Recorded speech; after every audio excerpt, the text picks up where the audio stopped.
Bonjour, je m'appelle Patrick. Aujourd'hui, nous allons parler de la santé des réfugiés. Le premier point serait la consultation d'un médecin. Comme vous le savez, la plupart des gens en Australie vont chez le médecin familial pour un contrôle régulier. Ils vont chez le médecin quand ils se sentent malades pour se faire contrôler. Même quand ils ont quelque chose qui ne va pas dans leur corps, ils sont obligés d'aller voir le médecin. Et il est bon de faire ces contrôles médicaux réguliers pour votre bonne santé.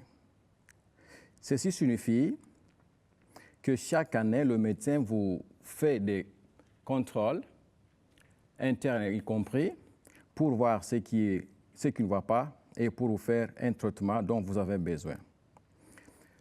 Vous pouvez aussi demander à votre médecin ou bien votre généraliste de mettre dans l'ordinateur un programme qui va faire à ce que chaque année, ils vont vous contacter pour les contrôles médicaux.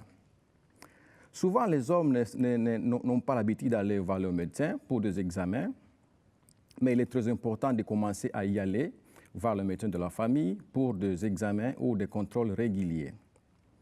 Et lorsque vous êtes chez le médecin, il est très important de lui parler de tout ce que vous avez comme problème sanitaire pour qu'il puisse vous faire un bon traitement. Et tout cela dépendra de tout ce que vous allez discuter avec eux. Quelques maladies commencent par de petits signes qui ne seront découverts que par des professionnels médicaux, ce qui veut dire que les médecins vont vous faire ce que nous appelons les contrôles médicaux, des examens pour trouver ce qui ne va pas avec votre santé. Et il est très important de faire ça régulièrement. Même quand vous ne vous sentez pas malade, mais il est bon de le faire régulièrement. Presque chaque année, c'est très important. Le médecin, c'est une personne de confiance et d'un meilleur traitement dont nous avons besoin pour être au courant de tout à propos de notre santé. Il est très important de nous assurer que nous allons chez le médecin de famille et de parler de tout. Vous pouvez trouver cela très difficile. Des fois, vous pouvez avoir honte de parler de votre état de santé, mais vous devez avoir le courage, puisque les médecins sont là pour vous aider. Ils sont mieux placés pour vous aider à parler de votre santé. Même si vous vous sentez honteux ou embarrassé de votre état de santé, il faut toujours avoir du courage et aller parler avec votre médecin. Ils vont vous aider à vous assurer que votre problème de santé est soigné. Le médecin s'occupe de votre corps, de vos maladies et aussi de maladies qui viennent du stress. Il est important de se garder en santé mentale ainsi que de garder une saine physique, donc la santé physique aussi. Vous pouvez aller chez le médecin et dites-leur tout ce que vous avez, tout ce que vous sentez. Cela peut impliquer des problèmes familiaux, des problèmes si vous avez insuffisance d'avoir du sommeil, des problèmes qui peuvent être également des problèmes de la famille. Votre médecin peut vous recommander chez un spécialiste pour des soins consistants. Ils vous suivent et traitent ce qui doit être fait pour votre santé. Il arrive parfois qu'une personne aura besoin de médicaments pendant une courte période. Il arrive des fois qu'une personne aura besoin de prendre des médicaments tous les jours pour un long temps pour prévenir des problèmes de santé plus graves.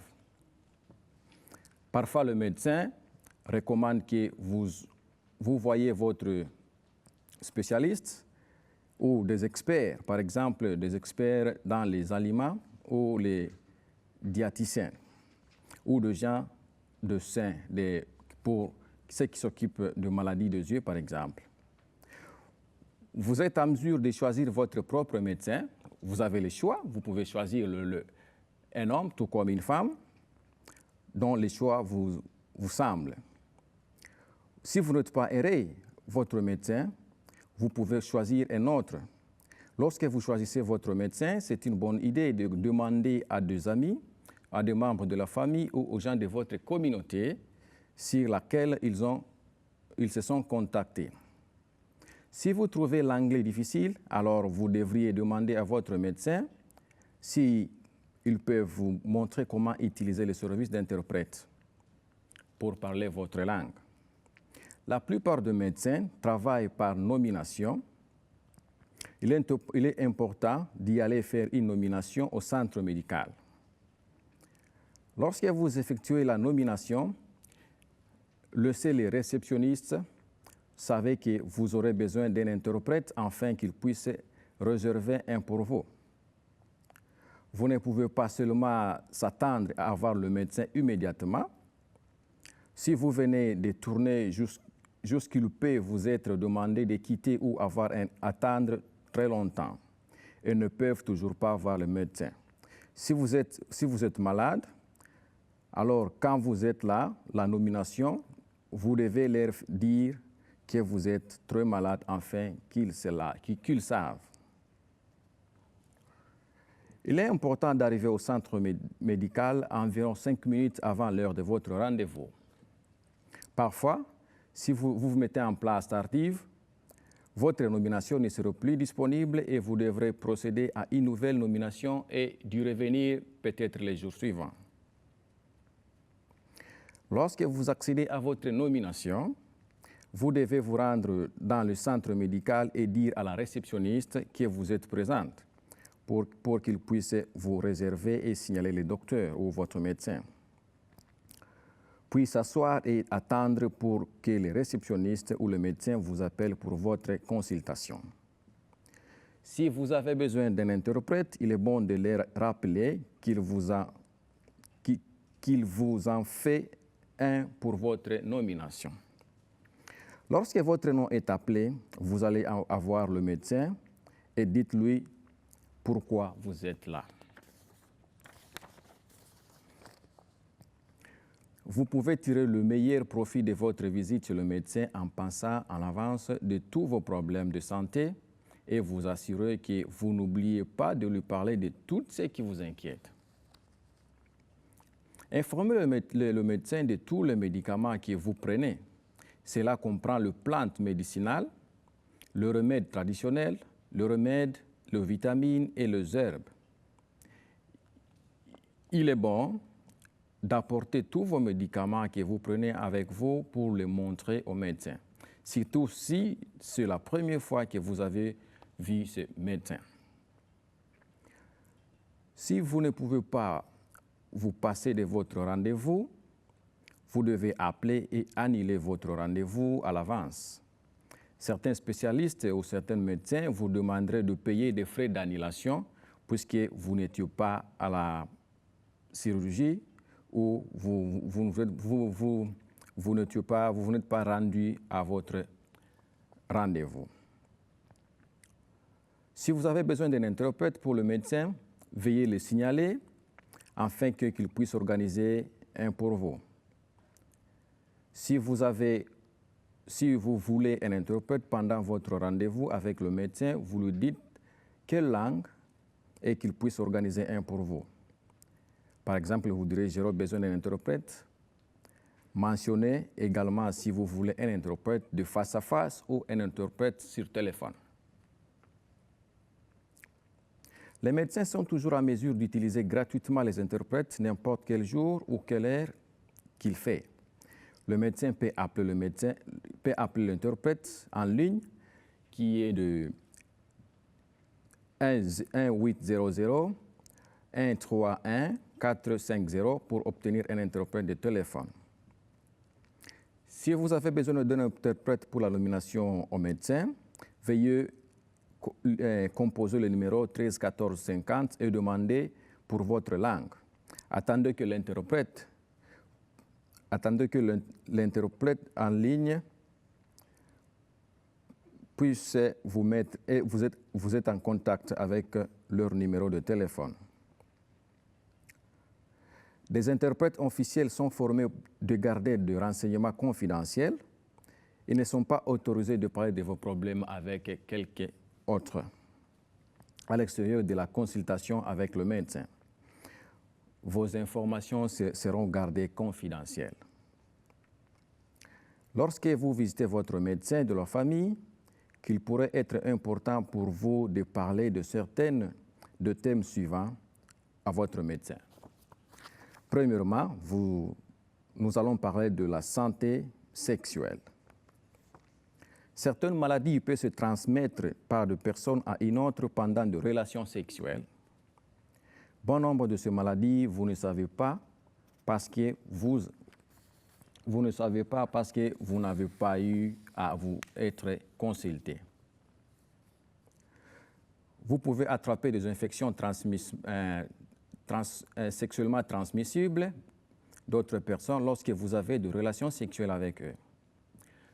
Vous pouvez attraper le VIH et autres maladies sexuellement transmissibles comme les gonorrhées, la syphilis et tout autre comme du papillome humain par contact avec des liquides organiques pendant le rapport sexuel. Et vous pouvez également prendre l'hépatite B et C par l'extrémisme dangereux du rapport sexuel non protégé. Se protéger signifie mettre les condoms, le préservatif. Avoir un contrôle médical sexuel permet de voir si vous avez certaines de ces maladies qui sont invisibles. Le médecin peut faire des analyses de sang et d'urine et pourrait prendre des exemplaires pour consulter et y voir si vous avez ces problèmes. Il est bon de vous faire ces contrôles médicaux, surtout sur le plan de la santé sexuelle. Si vous remarquez que ce plaie choque et venir, il est important de dire à votre médecin, même s'ils ne sont pas là quand vous consultez votre médecin. Si vous avez eu un rejet de votre pénis, ce n'est pas habituel pour vous, veuillez en informer votre médecin directement. De nombreuses infections dans le pénis peuvent être traitées. Certains problèmes ne sont pas causés par des contacts sexuels, mais peuvent être irrités par elles. Il y a beaucoup de choses qui peuvent être là à la cause de ces problèmes et vous ne devriez pas ressentir de la honte ou être gêné de parler à votre médecin à ce sujet. Avertissez votre médecin si vous avez été à l'aide de produits de fines herbeux pour essayer d'aider ou des problèmes avec le pénis. Vous pourriez simplement besoin de quelques comprimés ou de crimes pour faire beaucoup de mieux. Avec votre traitement, votre médecin pourrait vous demander de revenir pour un contrôle médical pour s'assurer que le problème est guéri. Même si vous ne vous sentez pas bien, vous devrez revenir pour que le contrôle dont vous pouvez être sûr que l'infection est disparue. Même si vous vous sentez bien, revenez pour le contrôle médical pour s'en assurer que les infections sont disparues. Aussi, si vous allez avoir des relations sexuelles, surtout avec quelqu'un de nouveau, il est vraiment important de parler avec votre médecin à propos de moyens qu'il faut pour se protéger et pour éviter des infections. Et la meilleure façon d'éviter ces infections, c'est de se protéger et utiliser les condoms.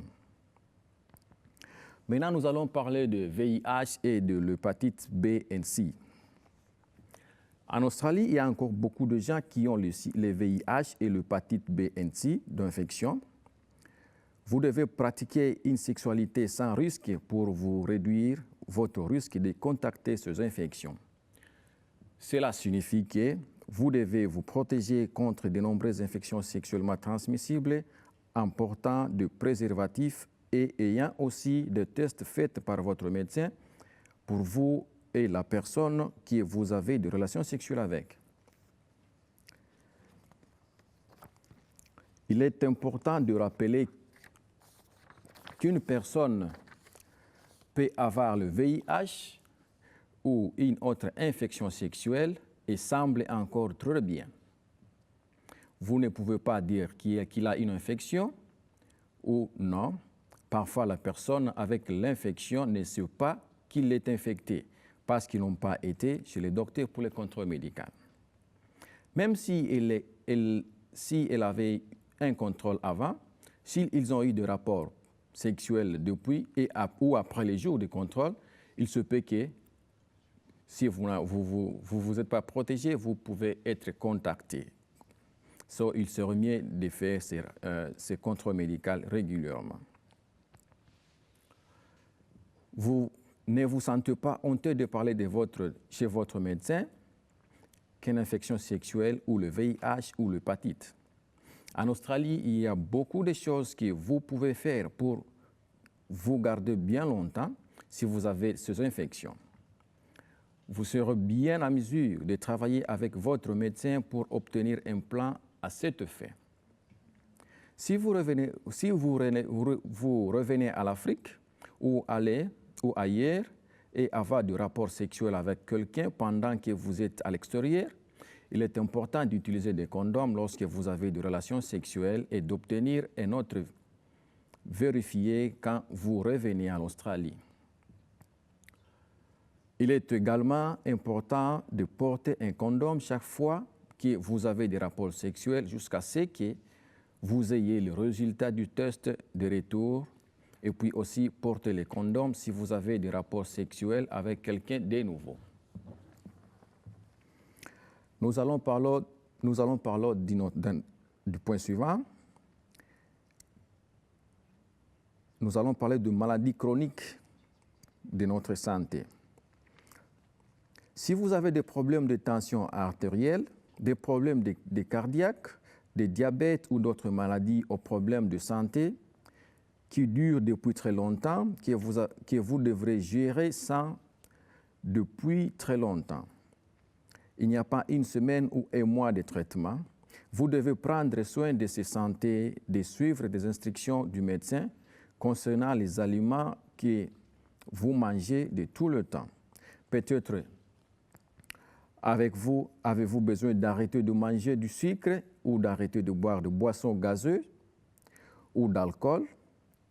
Peut-être vous devez avoir fait régulièrement des exercices comme marcher pendant 30 minutes par jour.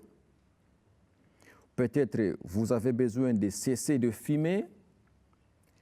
Vous pourrez avoir besoin de prendre des médicaments spéciaux chaque jour pendant une longue période. Ou vous pourrez avoir besoin d'obtenir régulièrement des tests de glycémie.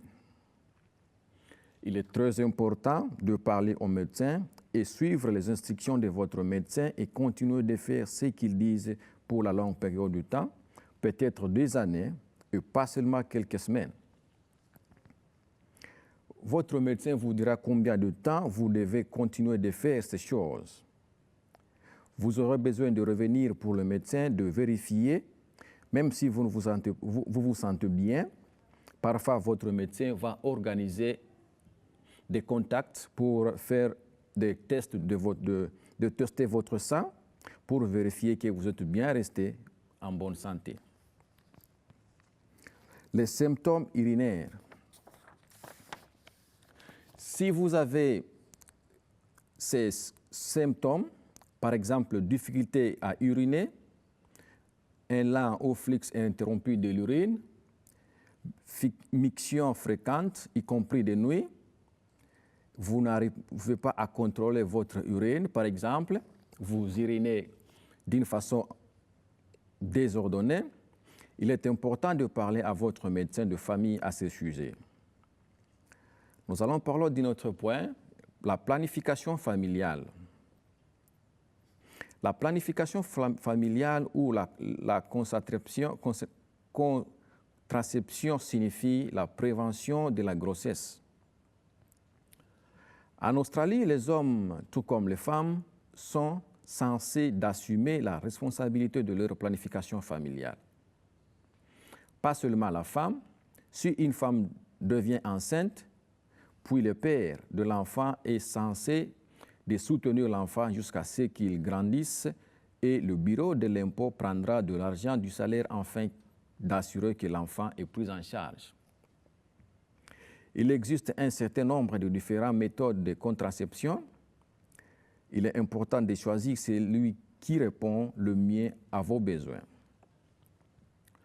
À l'aide d'une méthode que vous êtes heureux avec, signifie que vous serez en mesure de profiter du sexe ou de relations sexuelles avec votre conjoint pour éviter les grossesses non désirées.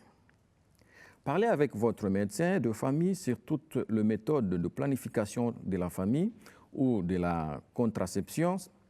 S'assurer que vous disposez de suffisamment d'informations pour choisir ce qui vous convient le mieux.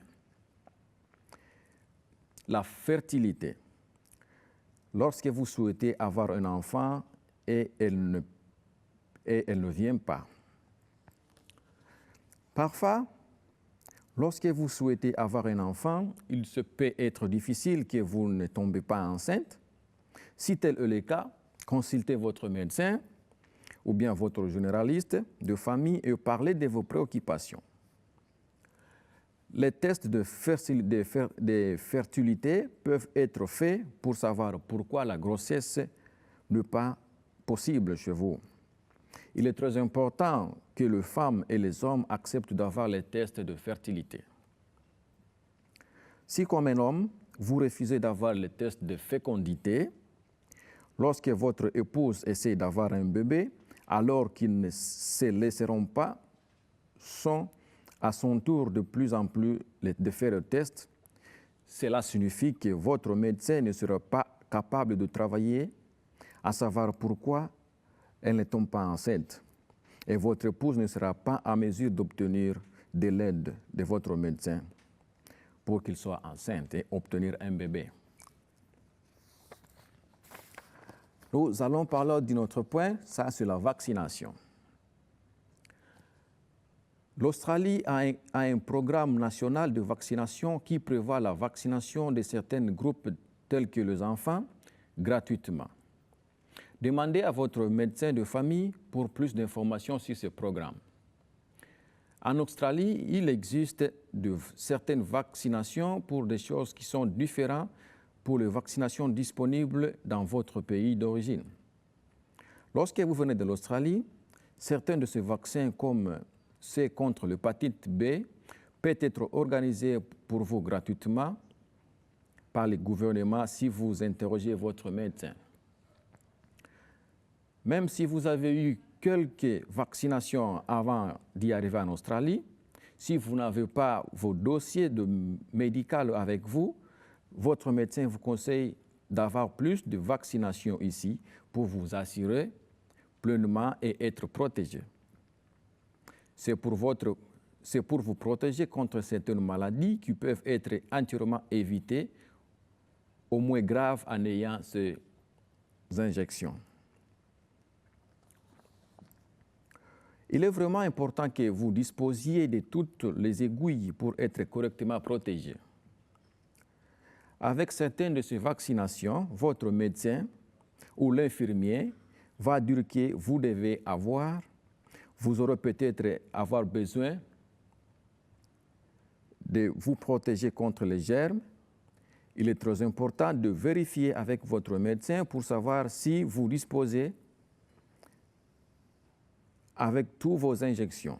Cela signifie que vous avez probablement été retourné chez le docteur ou chez votre médecin quelquefois pour préparation des injections. Nous parlons d'un autre point, le médicament. Les instructions pour la prise du médicament sont écrites sur l'étiquette collée sur le flacon de médicament. Si vous n'avez pas lu l'anglais, demandez à votre pharmacien d'utiliser un interprète ou un téléphone pour expliquer comment prendre le médicament. Ils peuvent utiliser l'interprète en ligne, ce que nous appelons le TIS, qui est gratuit. Il suffit de le demander ou montrer votre besoin.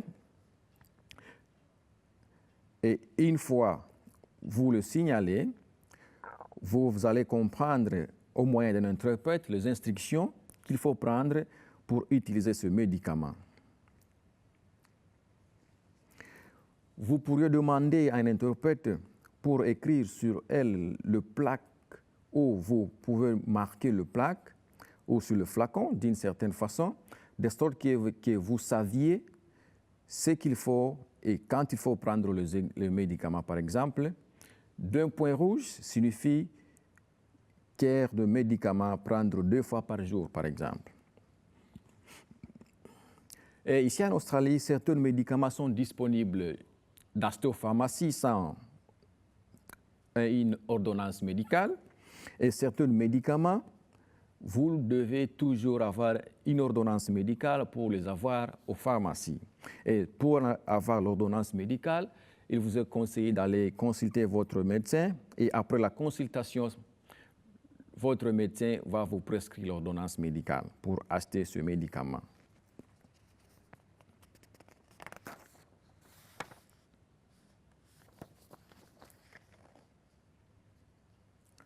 Et vous pouvez aller à leur demande en utilisant les numéros, en utilisant les téléphones interprètes ou demander les services d'interprète sur 13 14 50 et vous demandez votre langue, puis demandez à l'interprète de sonner la pharmacie si vous ne parlez pas l'anglais.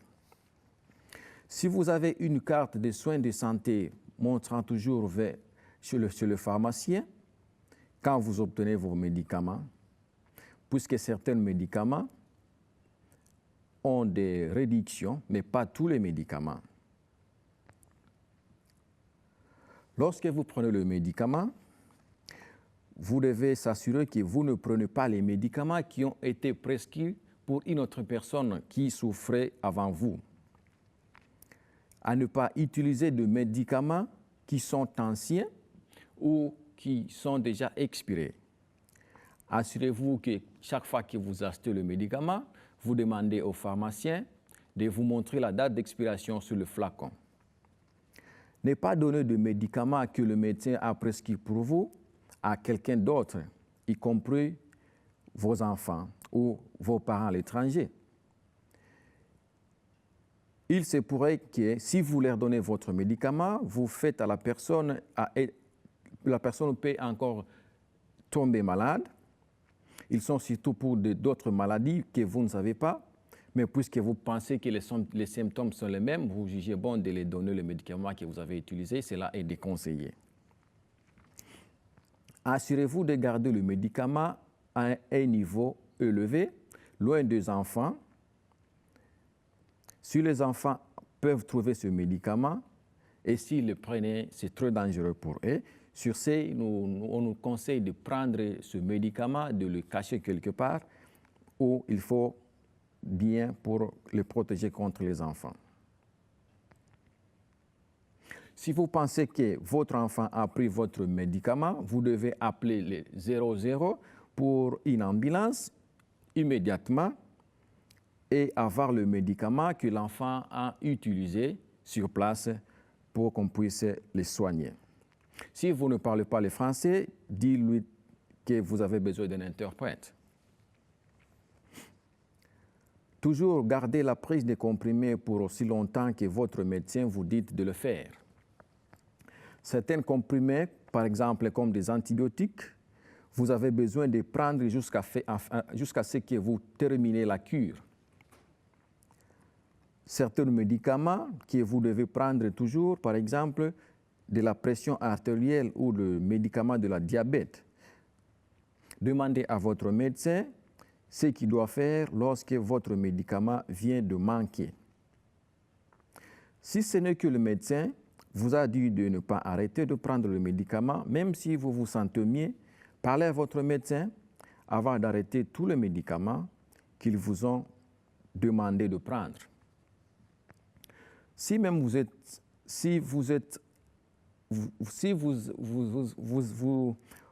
y arrivez d'aller voir votre médecin régulièrement chaque jour, faites attention lorsque vous ne disposiez pas de médicaments. Si votre médecin vous donne une prescription de répétition, vous pouvez ensuite organiser pour aller aux pharmacies pour obtenir plus. Si vous n'avez pas besoin d'en renouveler ces prescriptions, vous devez prendre un rendez-vous de voir votre médecin pour que vous puissiez avoir une autre prescription pour obtenir des médicaments aux pharmacies. Retournez à votre médecin et dites-lui si vous n'avez pas trouvé mieux ou commencez à vous sentir plus malade. Parlez à votre médecin si vous oubliez de prendre vos médicaments ou il est difficile de le prendre. Il arrive des fois que nous avons problème de prendre certains médicaments. Discutez avec votre médecin. Lorsque vous achetez le médicament, assurez-vous que le demande à votre pharmacien à propos de la conservation. Certains médicaments doivent être conservés dans le frigo et d'autres médicaments doivent être conservés dans le placard. Veuillez donc toujours indiquer à votre médecin ce que d'autres médicaments vous avez pris, par exemple avant votre consultation, ou vous prenez présentement avant d'aller voir votre médecin. Pour s'assurer que ce médicament ne réagisse pas dans votre corps ou ne puisse pas avoir de compatibilité avec d'autres qu'on va vous prescrire, assurez-vous que vous dites toute la vérité à votre médecin. Vous pouvez dire à votre médecin dans l'avenir, vous pouvez demander à votre médecin d'écrire les noms de médicaments sur un morceau de papier pour vous conserver dans votre portefeuille. Informez toujours le médecin si vous êtes allergique ou si vous réagissez aux médicaments. Parfois, le médecin ou le spécialiste en Australie prescrivent des médicaments différemment dans votre pays d'origine. Parfois, vous pouvez consulter le médecin lorsque vous êtes malade et le médecin ne vous donne rien. Parfois, le médecin peut vous dire d'utiliser des injections pour votre maladie. Par exemple, vous lui dites que vous êtes malade, le médecin vous dit de prendre par exemple de l'eau. Or, dans votre pays d'origine, on vous donnait des médicaments pour cette même maladie. De nombreux médecins en Australie pensent que le stress ou la pression ou des préoccupations peuvent également vous amener à vous sentir malade. Votre médecin pourra peut-être vous parler de vos stress ou vous parler de prendre ou de faire certains exercices de relaxation plutôt que de vous prescrire des médicaments.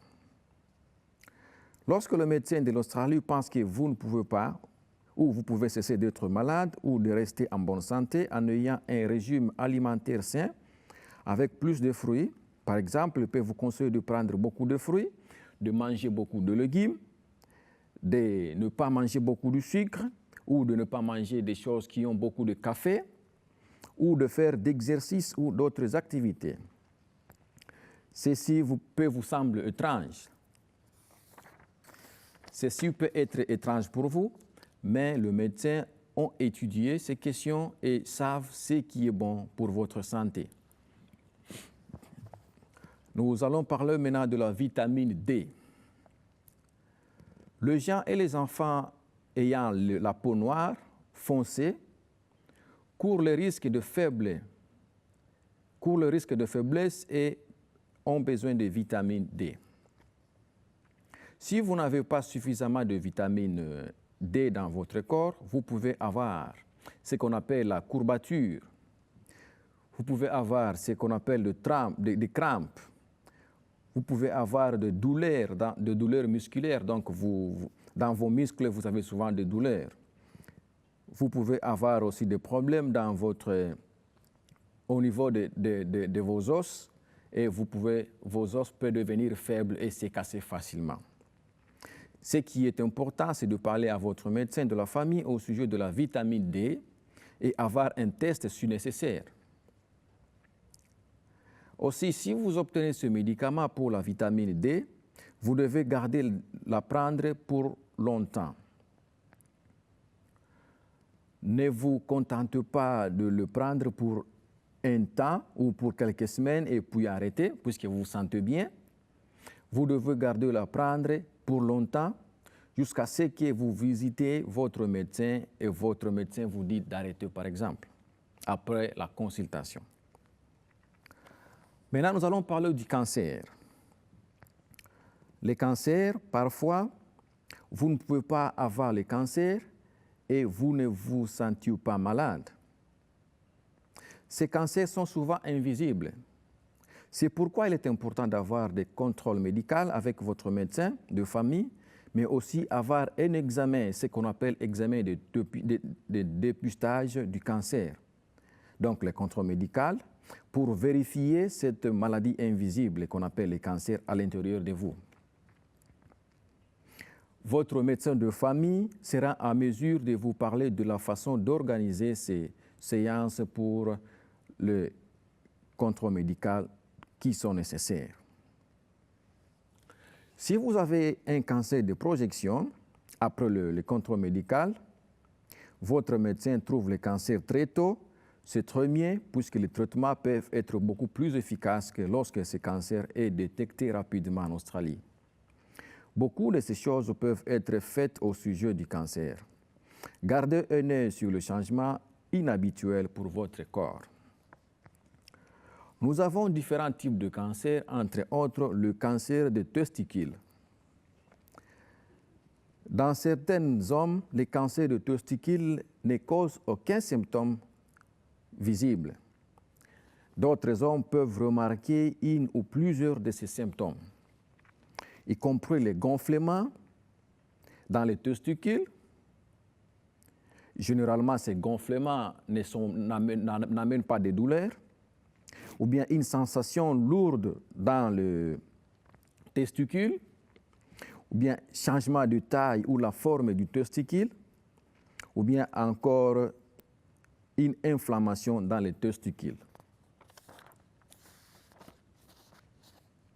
Ces symptômes ne signifient pas nécessairement que vous avez un cancer de testicules.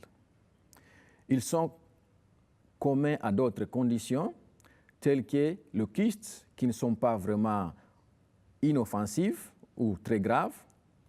Parfois, si vous avez un de ces symptômes, vous devrez les faire vérifier par votre médecin sans délai, le plus tôt possible. Si vous avez eu de ces projets, il est important d'aller voir votre médecin de famille très bientôt et de lui parler de ces cas. L'autre point, c'est le cancer de la prostate. Il se débute, le cancer de la prostate ne peut pas se montrer ou faire des signes de maladie.